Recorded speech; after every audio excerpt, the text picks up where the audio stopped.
সংসারে সবার ছুটি থাকলেও একজন গৃহিণীর কিন্তু কোনো ছুটি থাকে না। হ্যালো এভরিওয়ান, আসসালামু আলাইকুম। কেমন আছেন আপনারা সবাই? আশা রাখছি কাছে দূরে দেশ এবং দেশের বাইরে যে প্রান্ত থেকে আজকে আমার নতুন আরেকটি ব্লগ ভিডিও দেখছেন না কেন, আল্লাহর অশেষ রহমতে সবাই বেশ ভালো আছেন। আমি বিথি, আলহামদুলিল্লাহ আমিও খুব ভালো আছি পরিবার পরিজন নিয়ে। এটা ছিল আমার শুক্রবারের ব্লগ ভিডিও। তো আমি কিন্তু এই যে সকালবেলা উঠে আজকে গোলা রুটি বানিয়ে নিচ্ছি। তো এখানে আমি অল্প পরিমাণে কিছু আটা আর কিছু ময়দা একসাথে মিক্স করে নিয়েছি। তো প্রথম যে রুটিটা দিয়েছি সেটা কিন্তু তেমন একটা ভালো হয়নি। তো পরবর্তী রুটিটা ট্রাই করে দেখব যে কেমন হয়। আসলে আটার ব্যাটারটা অনেকটা ঘন হয়ে গিয়েছিল, তাই আর কি প্রথম রুটিটাও ওইরকম হয়েছে। এর পরবর্তীতে যতগুলো রুটি বানিয়েছি সেগুলো কিন্তু মাশাআল্লাহ অনেক সুন্দর হয়েছিল। তো আজকে গোলা রুটি দিয়ে গতকালকের আগে যে লাউ রান্না করেছিলাম, সেই লাউ রান্নাটা রয়ে গিয়েছিল অনেকটা পরিমাণে। তো সেটা দিয়েই খেয়ে নেব। আমার সকল প্রিয় আপু ভাই আঙ্কেল আন্টিদেরকে রিকোয়েস্ট করব, যারা ভিডিওটি ক্লিক করেছেন এখনও পর্যন্ত একটি লাইক দেননি, প্লিজ একটি লাইক দিয়ে ভিডিওটি কন্টিনিউ করবেন। আর যারা নতুন আজই আমার চ্যানেলে প্রথম ভিজিট করেছেন, যদি ডেলি লাইফস্টাইল ব্লগ দেখতে আপনি ভালোবাসেন, চাইলে আমার চ্যানেলটি সাবস্ক্রাইব করে আমার পাশে থেকে যেতে পারেন। এখানে আমি নাস্তা করে সাথে সাথে আমি আমার আরেকটা যে বেডরুম আছে সেটা আমি গুছিয়ে নিয়েছি। আর এখন যে এই যে বেডরুমটা আছে এই রুমটাও আমি গুছিয়ে নেব। তো এখানে আমি চাদরটা আগে উঠিয়ে নিলাম, আর টি টেবিলের উপরে যে কভারটা আছে এটাও আমি তুলে নিচ্ছি। তো আমি কিন্তু এই জায়গাটা খুব ভালো করে পরবর্তীতে আর কি মুছে নিয়েছিলাম। আর এরপর আমি খাটটা খুব ভালো করে মুছে ক্লিন করে নিচ্ছি। তো আজকে যেহেতু বেডরুমের চাদরটা উঠিয়েছি, তো আমার কিন্তু ফ্যানটা অনেকটা পরিমাণে ময়লা হয়েছে। তো ফ্যানটাও আমি আর কি একটু ক্লিন করে নেব। তো প্রথমত ভেবেছিলাম যে এভাবে একটা কাপড় দিয়ে মুছে নিলেই হয়ে যাবে। তো পরবর্তীতে দেখলাম যে না, অনেক দিন হয় ফ্যানটা আর কি সাবান দিয়ে পরিষ্কার করা হচ্ছে না। তো পরবর্তীতে আমি একটু ভিম লিকুইড দিয়ে আর একটা স্ক্রাবার দিয়ে খুব সুন্দর করে ফ্যানের পাখাগুলো পরিষ্কার করে নিয়েছি। ফ্যানটা কিন্তু অনেক ময়লা হয়েছিল, আর আমার এই ফ্যানের বয়সটাও কিন্তু অনেক হয়েছে, যার কারণে পাখার চারপাশের অনেকগুলো রং কেমন যেন নষ্ট হয়ে গিয়েছে। তো ফ্যানটা একদম অফ হোয়াইট একটা কালার ছিল।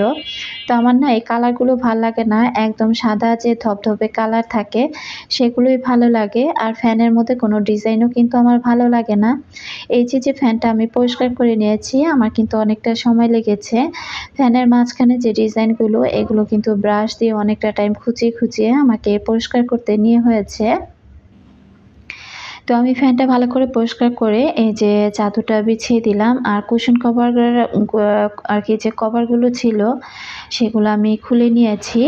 এরপর এখানে আমি এই যে শোকেস আলমারি যা আছে এগুলো সব কিছু এক এক করে আমি পরিষ্কার করে নিব। তো আমার ওই বেডরুমে কিন্তু যা ছিল আর কি, আলমারি, শোকেস, ওয়ার্ড্রব, মেয়ের পড়ার টেবিল, তো সব কিছু কিন্তু আমি মোটামুটি অর্ধেকটা আপনাদের সাথে গুছানো আর কি পরিষ্কার করা শেয়ার করেছি, আর বাকি অর্ধেকটা কিন্তু শেয়ার করিনি। এখানে আমার যে আর কি আমার মেয়েরা যে রুমে থাকে ওই রুমের পাপোশগুলো ভিজিয়ে দিলাম, অনেকটা ময়লা হয়েছে। আর এখানে চাদরটাও আমি গরম পানি দিয়ে তারপরে একটু হালকা করে ভিজিয়ে রাখলাম। তো বাইরে যেহেতু বৃষ্টি হচ্ছে, এই রোদ এই বৃষ্টি, তো তার জন্য কিন্তু আমি বেশি একটা কাপড় চোপড় আর কি ভিজাইনি। এখানে আমি এগুলো ভিজিয়ে দিয়ে এরপর চলে আসছি এই তো রুমটা পরিষ্কার করে নেওয়ার জন্য। আমি কিন্তু আমার এই বেডরুমের মোটামুটি আজকে সব কিছুই একদম পরিষ্কার করে নিয়েছি। তো চাদরটা বিছানো হয়ে গিয়েছে, এখন আমি খুব সুন্দর করে আমার রুমটা আমি ঝাড়ু দিয়ে পরিষ্কার করে নিলাম। আর এর মাঝখানে কিন্তু আমি এই যে এখন ওয়াশিং মেশিনে চাদরগুলো দিয়ে দিয়েছি। তো চাদরগুলো যেহেতু একটু দলা পাকানো ছিল সেটা আমি একটু হাত দিয়ে খুলে মেলে দিলাম, যেন খুব সুন্দর করে চাদরগুলো ক্লিন হয়ে যায়। তো আমি চাদরটা ক্লিন করতে দিয়ে এরপর ঘরে যে অন্যান্য কাজ আছে সেগুলো আমি করে ফেলবো। তো এখন আমি ঘরটা আর কি মপ করে নেব। তো এখানে আমি লাইজল নিয়ে নিলাম, আর চিন্তা করলাম যে ওটা দেবার আগে আমার ঘরে যে ইনডোর প্ল্যান্টগুলো আছে সেগুলোতে একটু ভালো করে পানি স্প্রে করে দেই। আমার এই কচু পাতার মতো যে গাছটা, এটার নামটা আসলে আমি ভুলে গিয়েছি। তো আমার রুমে যারাই আসে তারাই এই গাছটাকে না অনেক পছন্দ করে, আর সবাই বলে যে এটা দেখতে মনে হয় যে একটা আর্টিফিশিয়াল গাছ। তো গাছটা আমার কাছে অনেক পছন্দ হয়েছে। আর এই যে আমি কয়েন প্লান্টগুলো লাগিয়েছিলাম, মাশাআল্লাহ এগুলো কিন্তু অনেক সুন্দর গ্রো হয়েছে। আর কি যেন একটা পাতার মতো বের হয়েছে। প্রথমত ভেবেছিলাম এটা হয়তোবা একটা কোনো ফুল গাছ। পরবর্তীতে দেখলাম যে না, এটা হয়তোবা কোনো ফুল গাছ না। এটা ওই যে সেচি শাক বলে না? হয়তোবা ঐরকম আরকি শাক জাতীয় কিছু। তো আমি এর মাঝখানে কিন্তু আমার বারান্দার গাছগুলোতে আমি পানি দিয়েছি বা পানি স্প্রেও করেছি। তো ২ টা গাছই আপনাদের সাথে শেয়ার করলাম। আর আজকে আমি হাত দিয়ে আমার ঘরটা মপ করে নিব। ঘরটা মপ করতে গিয়ে দেখি যে ঘরের মধ্যে চুলের অভাব নেই। তো আমি যখনই হাত দিয়ে ঘর মুছি, চুল পরিষ্কার করতে কিন্তু আমার অর্ধেকটা সময় চলে যায়। আর এই রুমটাও কিন্তু আজকে আমি অফ ক্যামেরাতে গুছিয়ে নিয়েছি। তো এই রুমটা পরিষ্কার করে তারপরে বাকি অন্যান্য সবগুলো রুম কিন্তু আমি পরিষ্কার করে নেব। তো এর মধ্যে আমার সব রুম পরিষ্কার করা শেষ। পাপোশগুলো আরকি আমি বিছিয়ে দিলাম। আসলে আমি কিন্তু আমার সংসারের কাজগুলো আমি সবসময় এমনভাবে করার চেষ্টা করি যেখানে যেন আমার হাতে সময় থাকে বা আমি একটু রিল্যাক্সে কাজগুলো ধীরে করতে পারি। তো আমি কিন্তু ঘর-দুয়ার মুছে তারপরে এই যে পাপোশগুলো ভিজিয়েছিলাম, এগুলো এখন খুব ভালো করে আমি পরিষ্কার করে নিব। আসলে খুব ভালোবাসার সংসার তো যদিও মন না চায়, মাঝে ইচ্ছা হয় যে কাজ করব না, সব ফেলে রেখে চুপ করে বসে থাকি। কিন্তু সেটা কিন্তু আর সম্ভব হয় না। যখন সংসারের দিকে তাকিয়ে দেখি যে আহারে! আমার এটা ওটা একেবারে ময়লা অবস্থায় পড়ে আছে, তখন কিন্তু খুব মায়া হয়। আর সেই মায়া থেকেই কিন্তু সংসারের কাজগুলো পরবর্তীতে না করতে মন চাইলেও করে ফেলি। আর নিজের কাজ নিজে করার মধ্যে কিন্তু অন্যরকম একটা আনন্দ আছে। খুব ভালোবাসা নিয়ে কাজগুলো করি তো মাঝে কিন্তু খারাপ লাগে না। আমার অনেক আপুরাই আমাকে মাঝে কমেন্ট করেন যে, "আপু তুমি এত কাজ করো, তোমার কি কষ্ট হয় না?" তো আসলে আপু কাজ করতে তো অবশ্যই কষ্ট হয়। প্রতিটা মেয়েরই কিন্তু কষ্ট হয়। কাজ মানেই তো কষ্ট। তো কষ্ট হলে আর কি করা? যেখানে ভালোবাসা দিয়ে পরিপূর্ণ থাকে একটা সংসার, সেখানে কিন্তু কষ্টটা তেমন কোনো আর গায়ে লাগে না। তো আমি এখানে পানি দিচ্ছিলাম আর ব্রাশ দিয়ে বারবার পাপোশগুলো একটু ভালো করে ঘষে নিচ্ছিলাম। তো আমি কিন্তু এভাবেই পাপোশগুলো ক্লিন করে থাকি। আর দেখা যায় এর মধ্যে কিন্তু আমার চাদরগুলো ওই দিক থেকে ওয়াশিং মেশিনে ধোয়া হয়ে যাচ্ছে। তো পাপোশগুলো কিন্তু পরিষ্কার করার পরে এত সুন্দর পরিষ্কার হয়েছে। তো আমার প্রিয় একজন ভিউয়ার্স আপু আছে। আসলে আপু কিন্তু মাদারীপুর থেকে আমার ভিডিওগুলো দেখে থাকে। তো আপু আজকেও অনেক বড় একটা কমেন্ট করেছে। তো এখানে আমি নীল দিয়ে দিচ্ছি কারণ চাদরগুলো ওয়াশ হয়ে গিয়েছে। তার সাথে আমি কুশন কভারগুলো দিয়েছিলাম। ওগুলো যেহেতু সাদা, তো ওগুলোর মধ্যে আমি একটু নীল ব্যবহার করব। আর সাদা জিনিসে কিন্তু নীল ব্যবহার করলে দেখতে কিন্তু ভীষণ ভালো লাগে। তো আমি কিন্তু সাদা জিনিসটা খুবই পছন্দ করি। তবে সাদা কোনো জিনিস আমার ঘরে ওইভাবে ব্যবহার করতে পারি না। কেন যেন সাদা জিনিসের উপরে এটা সেটার দাগগুলো খুব সহজে লেগে যায়। তো এই যে নীল দেবার পর কিন্তু অনেক সুন্দর লাগছে। আর বাইরের ওয়েদারটা মোটামুটি এখনো পর্যন্ত ভালো আছে। তো আমি একটু ভয় কাজ করছিল আমার মধ্যে যে আল্লাহ বৃষ্টি না চলে আসে। আমি কিন্তু অফ ক্যামেরাতে আমি আমার চাদরগুলোর মধ্যে হালকা একটু মার ব্যবহার করেছি। কারণ চাদর বলেন বা কুশন কভার বলেন, এগুলোর মধ্যে একটু মার ব্যবহার করলে একটু যে শক্ত ভাব হয় সেটা আমার কাছে ভালোই লাগে। আর আমি জানি যে চাদরে মার ব্যবহার করলে চাদরগুলো কিন্তু ওইভাবে আর নেতিয়ে থাকে না। আর তাছাড়া চাদরগুলো বিছানোর পর ওটা একদম খুব টান থাকে আর দেখতেও কিন্তু ভীষণ ভালো লাগে। এখানে আমি চাদরগুলো মেলে দিলাম। আসলে ছোট্ট একটা বারান্দা, তো অর্ধেকটা জায়গায় গাছ আবার অর্ধেক জায়গায় কাপড় মেলা একটু কিন্তু কষ্টদায়ক হয়ে পড়ে। এখানে কিন্তু সবগুলো কাপড়-চোপড় আমি মেলে দিয়েছি। তো দুপুর কিন্তু অলরেডি হয়ে গিয়েছে। এখন এই যে রান্নার জন্য চলে এসেছি। এর মাঝখানে কিন্তু অলরেডি আমি সবকিছু কোটা বাছা করে নিয়েছি অফ ক্যামেরাতে। এখন দুপুরে রান্নাটা বসিয়ে দিব। আর আমার সেই প্রিয় ভিউয়ার্স আপুর উদ্দেশ্যে বলে দিচ্ছি যে আ ইমন খান আইডি থেকে আপু যে কমেন্ট করেছিল যে, "আপু তুমি রেগুলার ভিডিও দাও না। আমি কিন্তু প্রতিদিন তোমার ভিডিও খুঁজি।" তো আমি কিন্তু মাঝখানে গত ভিডিওটা দেবার সময় আমি কিন্তু অলরেডি বলে দিয়েছি যে আমি ৩ দিন পর সেই ভিডিওটা আপলোড করেছিলাম। তো দেখা যায় কি যে রেগুলার ভিডিও দেওয়াটা আমার জন্য একটু আর কি কষ্ট হয়ে পড়ছে। তো যার কারণে এখন আর রেগুলার ভিডিও দিতে পারছি না। আমার যারা প্রিয় আপুরা আছেন, যারা ভালোবেসে আমার ভিডিওগুলো দেখে থাকেন, আমি সবার উদ্দেশ্যে বলব যে এখন থেকে ঠিক ১ দিন পর পর সন্ধ্যে ৫:৩০ থেকে ৬টার মধ্যে আমি আমার ভিডিওগুলো আপলোড করব। তো আশা রাখছি যে যে সকল আপুরা এখনো পর্যন্ত ধৈর্য সহকারে আমার সাথে আছেন, তারা তো অবশ্যই জানতে পেরেছেন। আমি কিন্তু গত ভিডিওতেও এই কথাটি বলে দিয়েছিলাম যে এখন থেকে আমি ঠিক ১ দিন পর পর আমার ভিডিওগুলো আপলোড করব। তো আমি কিন্তু অফ ক্যামেরাতে সব কোটাকুটি করে নিয়েছিলাম। আর এখন আমি এদিক থেকে এই যে আর কি মুরগির মাংস রান্না করব। তো আমি মুরগির মাংসের সাথে কিন্তু আলুটা কেটে নিয়েছি। আর মুরগির মাংস রান্না করার জন্য যে সমস্ত মশলাগুলো দেওয়ার দরকার, সেগুলো কিন্তু আমি এক এক করে সব কিছু দিয়ে দিচ্ছি।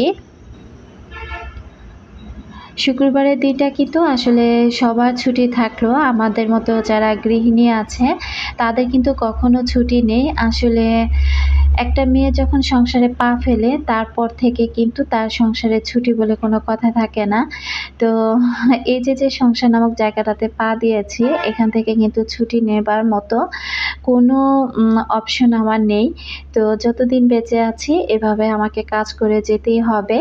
তো এখানে আমি সব রকমের মসলা দিয়ে আমি মুরগির মাংসটা খুব ভালোভাবে কষিয়ে নেব। কাঁচামরিচ দিয়ে দিলাম। আর খিচুড়িটা যেহেতু জবার আব্বু খুবই পছন্দ করে, তো আমারও খারাপ লাগে না আর কি। মুগ ডাল দিয়ে খিচুড়ি রান্না করলে সেই খিচুড়িটা খেতে কিন্তু আমার ভীষণ ভালো লাগে। তো এখানে আমি এই যে মসুরের ডাল আর মুগ ডালটা ভেজে নিয়েছিলাম অফ ক্যামেরাতে, আর ভাতের চাল দিয়ে কিন্তু আজকে খিচুড়িটা রান্না করব। তো খিচুড়িটা আমি অফ ক্যামেরাতে কয়েকবার পানি পাল্টিয়ে খুব ভালোভাবে ধুয়ে নিয়েছি। এখন পানিটা আর কি ছড়া দিয়ে দিব। তো ইমন খান আইডি থেকে কিন্তু আপু বারবার বলছিল যে আপু আমার ভিডিওগুলো রেগুলার খুঁজে, কিন্তু আমার ভিডিওগুলো ওইভাবে পায় না। তো আসলে আমার শুনে না সত্যি মনটা খারাপ হচ্ছিল যে যেখানে আমি রেগুলার আগে ভিডিও দিতাম, সেখানে এখন আমি ঠিকমতো ভিডিও কন্টিনিউ করতে পারছি না। তো আমার কিন্তু খারাপ লাগা কাজ করে যে আমার আপুরা আমার ভিডিওর জন্য অপেক্ষা করে। তো যত কষ্টই হোক না কেন, এখন থেকে সত্যি আপুরা আমি একদিন পর পর ভিডিও দেব। আশা করছি আমার প্রিয় আপুরা বুঝতে পারবেন। আর আজকে কিন্তু আমি খিচুড়ি রান্না করার জন্য খুব বড়সড় একটা পাতিলা নামিয়ে নিয়েছি।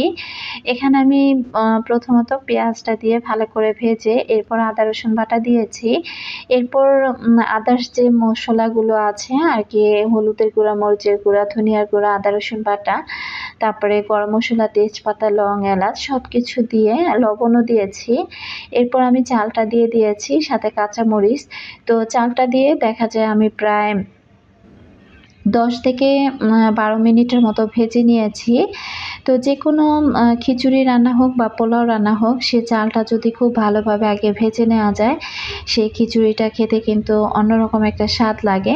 ওইখানে কিন্তু আমার মুরগির মাংসটাও প্রায় হয়ে গিয়েছে। তো এখানে আমি একটু ঝোলের পানি দিয়ে দিব। তো মাংসটা আমি একটু ভালো করে আর কি আগে নেড়েচেড়ে দিচ্ছিলাম। তো একা হাতে কিন্তু সংসারের অনেকগুলো কাজ করে নিয়েছি। পুরো বাসাটাকে নিজের হাতে একদম সুন্দর করে ক্লিন করে তারপর আর কি এই যে আবার রান্নাবান্নার কাজগুলো করছি। তো মোটামুটি আমি কিন্তু একদম হাঁপিয়ে উঠেছি। আর খুব তাড়াহুড়া করছিলাম যে কত সময়ে এই রান্নাটা শেষ করে তারপর খাওয়া-দাওয়া শেষ করে আমি একটু বিছানায় যাব। তো এখানে আমি গরম পানিটা দিয়ে দিলাম। তো গরম পানিটা দিয়ে ভালো করে নেড়ে চেড়ে এরপর আমি ঢাকনা দিয়ে ঢেকে রাখবো। আর আমি সবসময় কি করি, পানি দিয়ে আগে লবণটা চেক করি যে ঠিকঠাক আছে কিনা। যদি দেখি কম হয়েছে তাহলে লবণটা পানি থাকা অবস্থায় আর কি দিয়ে ফেলি। তো এখানে কিন্তু দেখতে পেলাম যে খিচুড়ি বসাতে গিয়ে আমার তেলের জারটা ফাঁকা আছে। তো ভাবলাম যে তেলের জারটাও এখন রিফিল করে ফেলি। আমরা মেয়েরা কিন্তু সবসময় যেভাবে কাজ করলে আমাদের সুবিধা হয়, সেভাবে কিন্তু কাজগুলো করে নেবার চেষ্টা করি। তো এই কাজটা হয়তোবা পরের দিন সকালবেলা করলেও পারতাম। তো চিন্তা করলাম যে না, এখনই করে ফেলি। তো আমি এইভাবে তেলটা ঢেলে কিন্তু প্রায় আমি অনেকটা টাইম তেলের গ্যালনটা এভাবে উপর করে রেখেছিলাম। তো ফোঁটা করে একদম তেলটা একেবারে যখন নিগড়ে গেছে আর কি, একটা তেলও ওই গ্যালানে এক ফোঁটা তেলও অবশিষ্ট নেই। নেই তখনই কিন্তু আমি গ্যালানটা উঠিয়ে নিয়েছি আর তেলটা রিফিল করে এই তো আমি রেখে দিলাম। আর এরপর এখানে আমি এই যে খিচুড়িটা কিন্তু অলরেডি হয়ে গিয়েছে, মোটামুটি পানিটা একদম টেনে গিয়েছে। আর এখন আমি খিচুড়িটা খুব ভালো করে আরেকবার উল্টে পাল্টিয়ে নেড়ে চেড়ে এরপর কিন্তু আমি গোসলে চলে যাব। আর চুলাটা আমি একদম নিভু নিভু আঁচে নিচে একটা লোহার তাওয়া বসিয়ে দিব যেন খিচুড়িটা তলানিতে লেগে না যায়।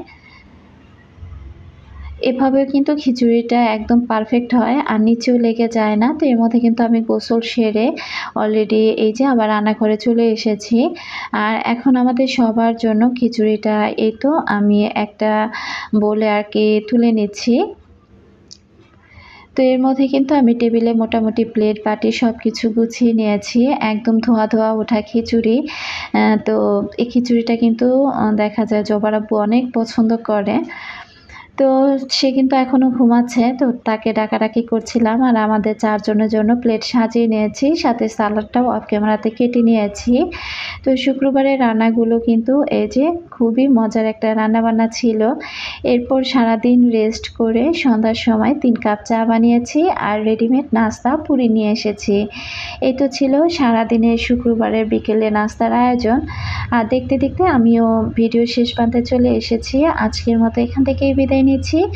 সবাই ভালো থাকুন, সুস্থ থাকুন। দেখা হবে আবার একদিন পর নতুন কোনো ভিডিওতে। এ পর্যন্ত আল্লাহ হাফেজ। আসসালামু আলাইকুম।